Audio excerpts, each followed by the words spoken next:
to choose what you want to eat? How about when you go to school and you get the school lunch program? You're not free then either.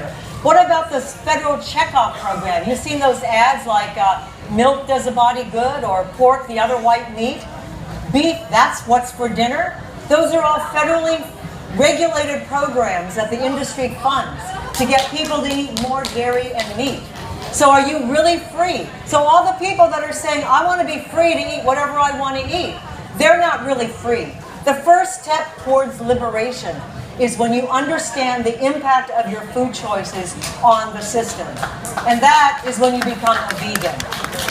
Veganism is the key to liberating your palate, your lifestyle, your food choices. And that is when you really become free. So most of us in this country, we aren't really free to eat what we want to eat. We've just been told what to eat, and we didn't even know that. We were so trapped. We were enslaved from the very, very beginning. So, and it's the same thing with cheese. How many of you think that cows just give milk? A lot of people do.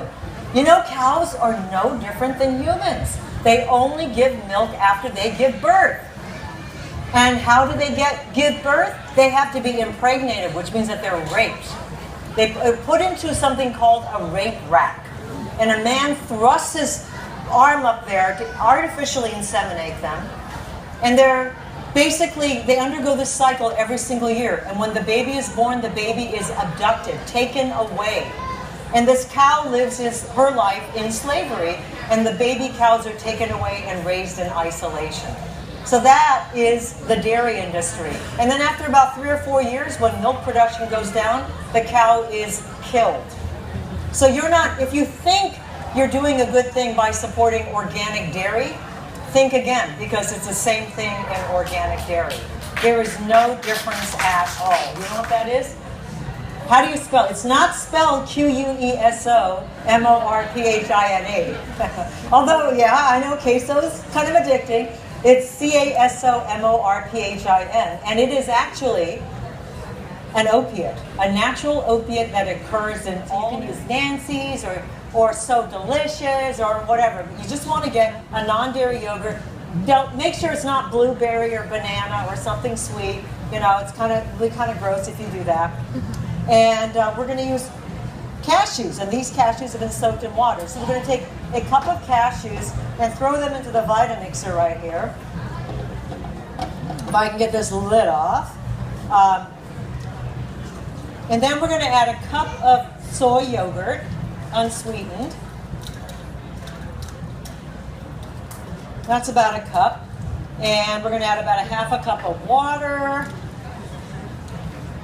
That's pretty good. And maybe a little sea salt for some flavor. So about a teaspoon of sea salt. And then we're going to add tapioca. And tapioca starch is different from other starches in that it's kind of gooey and stretchy and gives you that sort of cheese-like sensation. So this works really, really well for that stretch factor that you want in a cheese that melts. I'm looking for, here we go. So I'm going to add about 3 or 4 tablespoons of this. Doesn't have to be exactly, but close enough is fine. And now I'm going to puree this. And you want to soak your cashews to make sure that it gets soft. And there we go. Okay, I think we blew a switch. Let's see if that works. You know what's going on? I think this is on at the same time. All right, let's see if this works. All right, now you want to puree it till it's nice and smooth and creamy. You don't want any grittiness or chunky chunky hot cashews. Not so nice and cheese. So you probably want to let it go for a full minute. Now, in order to harden it, we are going to take some. Okay, I just burnt the tablecloth. You guys are going to kill me. Oh boy. Wonder if I'm going to get a bill. I just put a hole in the beautiful DC Veg Fest tablecloth. I didn't realize this was on. So, okay. I'm one of those chefs, I never spill anything. I never burn anything. Don't believe me for a second. All right, I'm going to add about a half a cup of water, and we're going to solidify this in about 30 minutes, or actually in about 10 minutes. I'm going to add some water to this to get the ice water started.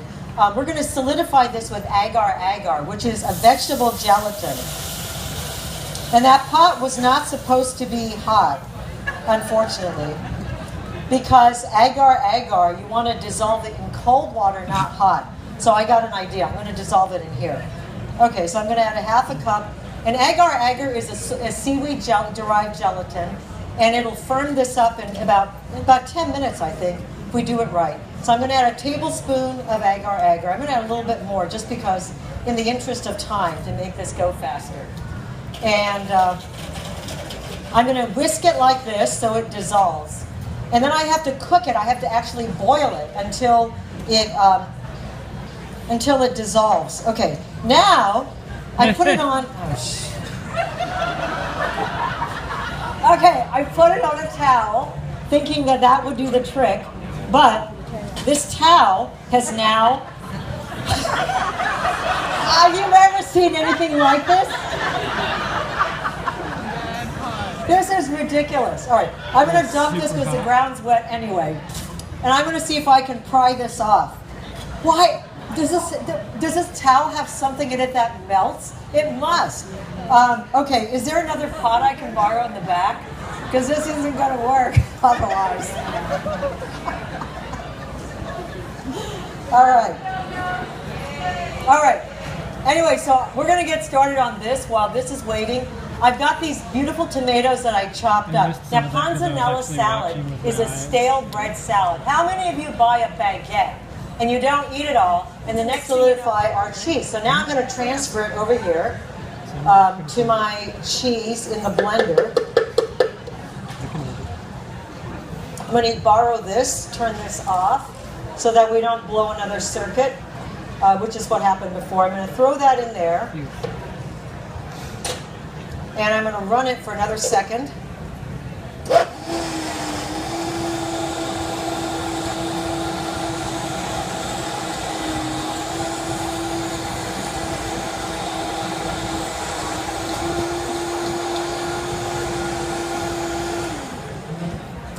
Okay, now I have this runny mixture, and you may be wondering, how am I going to make mozzarella in the next few minutes with this runny mixture?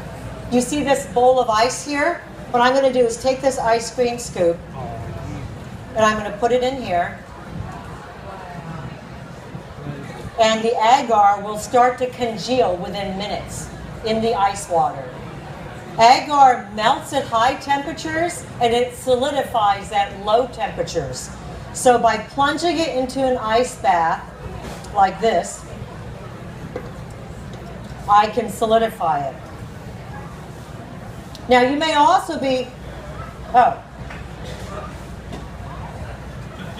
I screwed up again. So I started this cheese company, but now I never make cheese anymore. So, all right, actually we have to cook it. I don't know what I was doing. I got confused with another cheese recipe. The reason we have to cook it is because we want to activate the tapioca. So, this may go down as the world's funniest cooking demo ever, where the cook didn't know what she was doing. So, all right. So the reason we need to cook it is to activate the tapioca and get the stretchy consistency. This will solidify, but it's going to be very starchy because the tapioca hasn't been cooked. So you can say to everyone, oh, I saw that Miyoko, that, the queen of vegan cheese, and she didn't know what she was doing. Because I really don't today, so that's okay. But anyway, yeah, she burnt the pot, and she burnt the tablecloth. What else did she do? All right, I'm going to cook this for a minute.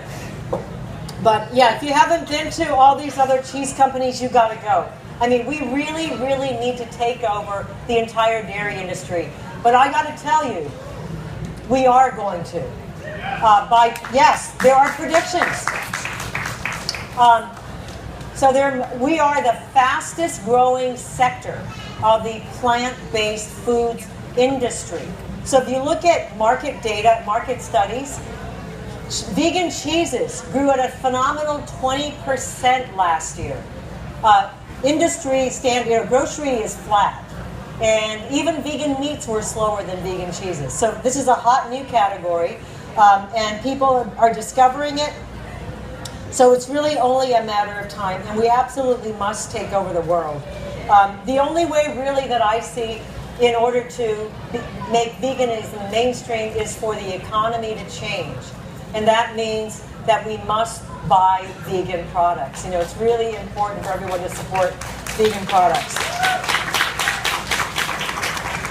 All right, so this is beginning to work now. Now I can pretend I'm on a TV show, and this is how you make vegan cheese. Now you notice that the tapioca is getting very, very stretchy. So yeah, it's cooking now. Sorry.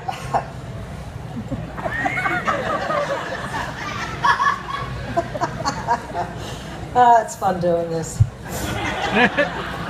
You know, the thing about cooking is not what you get into, it's how you get out of it. So, there you go. That's a line I stole from Miles Davis.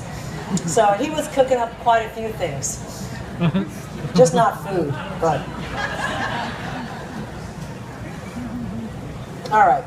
All right, look at that stretchy cheese. You see that? That's the tapioca. That is the tapioca. See that? That's how you want it. You want the you want to activate the tapioca so it's nice and stretchy. So when you cut your cheese, you get that stretchy cheese feel. And you can also, you know, when you put it on a pizza or something. Now this is not the mozzarella we make. We make a slightly different mozzarella. But this is a very, very easy one for you to make at home. And why did we use yogurt? Because yogurt is a fermented food. It has lactic acid bacteria in it, or probiotics, or whatever you want to call it. And because of that, it has it already has kind of a cheesy flavor. It's got that slight tang. So combined with the richness of the cashews, you get sort of a rich, cheesy mouthfeel. And that's the reason for this. You know, without having to add a cheese flavor or anything like that. So it's a very natural way to make cheese. In fact, you know, the ancients used to make cheese out of yogurt. All you do is take yogurt and put it like in a nut milk bag or a cheesecloth, and you can hang it from your sink and let it drip for about 24 hours, and you can make yogurt cheese. And then you can flavor it with herbs or lemon zest or all sorts of things. All right, so, by the way, this is the mistake mozzarella I made earlier that was runny, right out of here. And look at that, it's already solidified. You see that? It's not the right texture because it doesn't have the tapioca, the gooiness of the tapioca, because Miyoko made a mistake there. But it's still solidified because of the agar. And as you can see, these are solidifying really, really fast. And for some reason, I can't turn this thing off. The power doesn't go off any way I do it, and I have nowhere to put this without burning something else. So maybe I can have a volunteer to just hold this for me. That was a joke. I didn't really mean that, but actually, you know what? I can put it on this plate right here. That would be a good place to do it.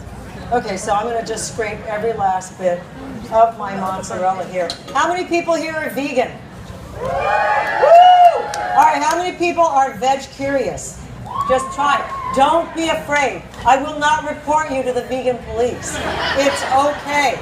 We're all friends here. This is, you know, this is a big, inclusive club. We want as many members of the vegan club as possible. So if you're here for a day just exploring it, trying to figure it all out, you are welcome to join the fold. We are a loving, compassionate group. And that's what we got to be, folks. I mean, there's a lot of anger in the vegan movement, and we sometimes, you know, feel like we're the right ones and everyone else is wrong. And we got to cut out that BS. We really, really do. Because we were all pre-vegan at one time, right? We also hadn't known. And, you know, I have a friend who went vegan about 5-6 years ago. She was a friend of mine from 30 years ago. It took her that long. And one day she finally came to me and said, I finally get it. I'm finally vegan. And if I had pushed her and made her feel bad and ashamed her, she never would have been vegan. So we really have to be as compassionate towards people as we are towards animals. And this is really something very important for all of us to do. All right. Let's take a look at this mozzarella. It's already, look at this. It's already firming up. It's it's still soft.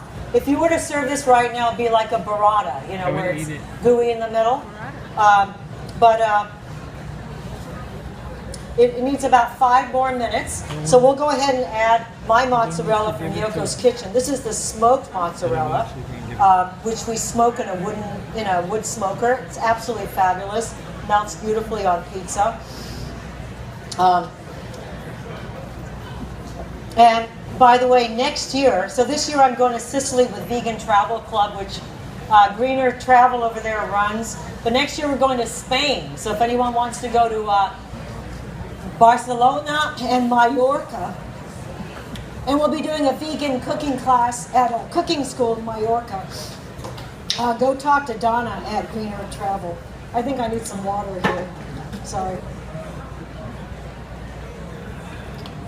All right, that's better.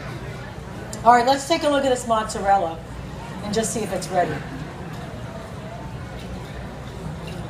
All right, I'm going to cut one of these up. This is one of the right ones. Still a little soft, but take a look at that. I just sliced it in 2.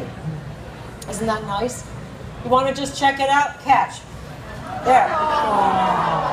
Hey, 5-second rule. You can pick it up and still eat it. All right. So my mozzarella is still really soft in the middle, but it's going to be ready in a minute. But I'm going to just throw it in my salad anyway. Try to keep the ice cubes out on my salad.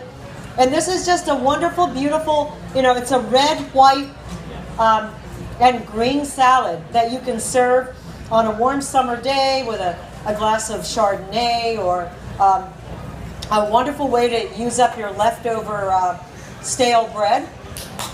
There we go. So, I think I'm out of time, but we've made mozzarella.